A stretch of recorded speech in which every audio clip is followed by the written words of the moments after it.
Hey, how's it going? I wanted to do a little review on my little ultimate, home bike stand that I built myself. Um, I'm not going to post links to these products. I'm just going to show you what they are. I'm not trying to get like appraisal or what do they call it, referral money or whatever. If you buy this, great. If you don't, that's cool too. So back in the day, I had a no bike stand when I was a kid. I just flipped bikes around on their handlebars and go to town like with my dad's, cheap $5 Craftsman tool, and yeah, rounded over a lot of bolts, skinned a lot of knuckles. So I vowed as a 7-year-old that someday I would buy myself the ultimate bike stand, and finally my dreams come true and life is fulfilled. So I'm really stoked actually to get this little thing. I've been kind of lucky to be able to afford it, and this all came about because, little quick backstory. My daughter wanted a Segway, so a few years ago we bought this little Segway. Followed that up by building myself a little monster Segway, which was kind of cool.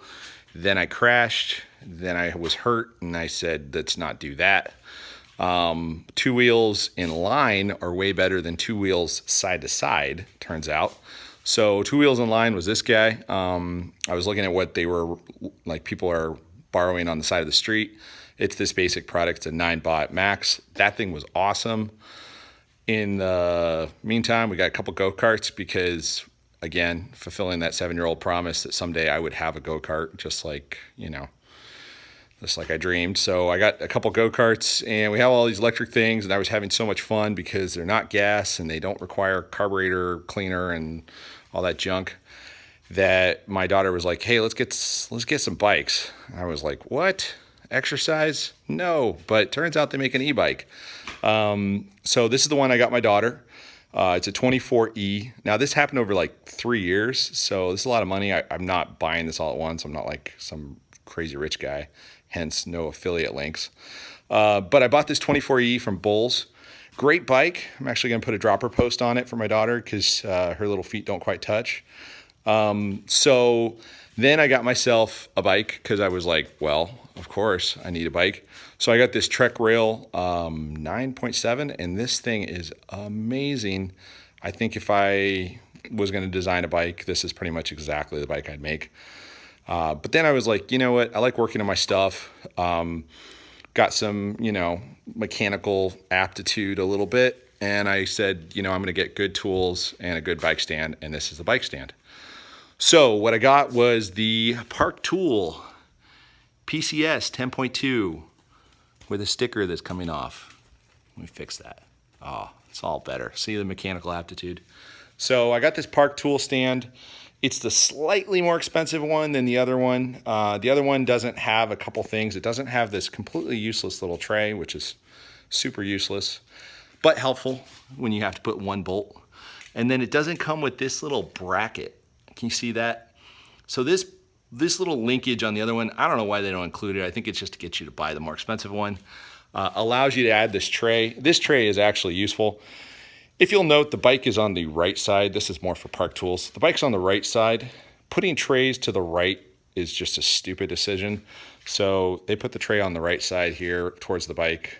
Luckily, it's really small, but it still gets in the way.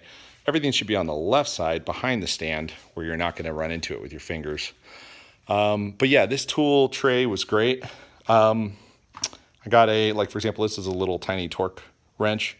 It'll fit like a torque wrench and a cable cutter and, the most important thing, a hammer. So it fits that, but then you're pretty much out of space. And if everybody works on their own bikes, you pretty quickly start adding tools because bikes require a lot of one-off specialty tools for removing hubs and doing all kinds of things like lock rings. So I wanted more space, and I was trying to figure out how to do that. And I thought about, just zip ties in a basket, but I was like, that won't look good. So this is what I came up with. I went to good old Menards, and I found this thing called the FastTrack Rail. And, actually, this is called a rail, and that's called a rail. Wow. That's the universe right there, guys. Anyhow, this is the FastTrack Rail. Wow, I'm still like kind of moved by that. And it comes with a rail, believe it or not. This is the rail you get. The rail is now attached to my my thing, and I'll show you how we did that. But the rail that I bought was the 5G72, which makes it a 25-inch or 63 centimeters? Yeah, I think so, 63 centimeters. Rail for those keeping score in Canada. And the way I attached it, which is more why I did the video, you waited 5 minutes to find this out. I actually managed to bolt it directly to the hardware that Park gives you with this thing.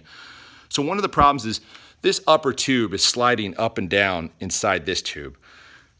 Screwing through it, well, first off, it's really pretty, and that kind of would suck. And then on top of that, you know, it would make it completely useless for going up and down. So I managed to bolt it onto the clamp that squishes down on the tube and makes it not move up and down. So the way I did that is just, you can see here, there's a screw on each side, goes straight through. This actually has a little flex, so when you squish this, it actually squishes the tube and does the job. On the bottom, I'll show you in a second here, but first we'll work our way down. So this top thing, stand by, is called the bench Blox. Ooh, B-L-O-X, very, very catchy name right there. So I got 2 of those.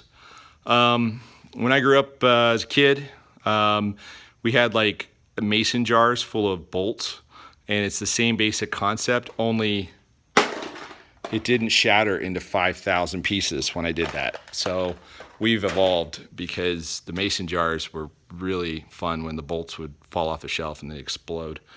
So I did 2 of those. Lots of little tools, parts that you always have in bikes, and this kind of makes it, at least if it's not organized, it's hidden, which is the secret to organization, is nobody can tell. The second thing I got was this guy, the small shelf. Very well named right there, because it is indeed a small shelf. This lets me put my uncomfortable ass saddle that I bought on my expensive bike right there. And then, you know, obviously the manual, because I actually read the manual. I'm one of those guys. And then down here is the best part, the access bin. So the access bin, somebody obviously, like, you know, thought this one out pretty well. I actually kind of like it. This is like the back gate to like an old school farm truck. So like an old Chevy, you know, truck, like right there. That is worth it. Plus, if you'll note, it cleared, which is real engineering. It's one thing to make it like an access bin, but it's another thing not to have it hit the floor when you open it. And then I got all my actual stuff in here. So this is like the junk bin. That is probably the best component that I have with this, but I think I'm just gonna do one. I don't think I need 2 of them, but basically it lets you put big bulky things, like this is a giant torque wrench. These are regular wrenches.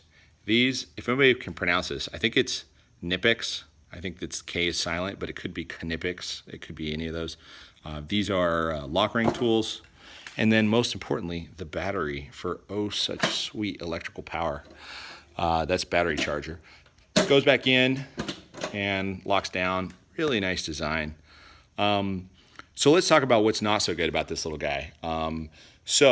Let me pull this guy off for a second. Sorry. Camera shake. There we go. All right. So this bike is quite heavy. So what I noticed is when I first put the stand together and I put it on here, they're using a compression fitting to keep these leg over center joint or over center braces down. So what happened, it's naturally, it wants to fold up on itself. Not the biggest fan of that. I had to tighten the heck out of this, this quick release here on the side here. I'll show you, to get it to work. Irony of ironies, when I actually put this little rack in here I had to drill through to use that quick release as part of what holds the bracket on. And that's actually locked it in place. So I'll show you what I would never do before is release this handle. As soon as you do that, a big expensive bike comes crashing to the ground because you lose compression on this position right here, and the legs are just naturally, they want to fold up. But because you have this little bracket here, it actually holds in a position. It's completely inconvenient if you're folding this up like every day, but since I tend to put it down and just leave it down, it actually worked pretty well. So that's a better picture of how I did it. And what I will say, let me pull these guys off just so you can see it. Yeah. I mean, it looks pretty, I'll pull these off. That actually looks pretty OEM, I think. I mean, you know, I built this, so of course I'm going to say that, but it actually looks pretty OEM to me. Just having the 2 connection points, it's clean and it's been working really well. And there's all my crap on the ground. I'll put it back after this video. So anyhow, suffice it to say, ultimate park tool, bike stand, home mechanic, workstation, jiggy put together. There we go. Been very blessed to have some money to be able to do this and just take my time kind of figuring out what works. Returned a few things to Amazon, trying to figure it all out. But yeah, I'm missing one thing though. Paper towel holder. That's going to take it to a whole new level. So, all right, I hope that helps somebody out if they're trying to build their ultimate little home bike stand. Good luck.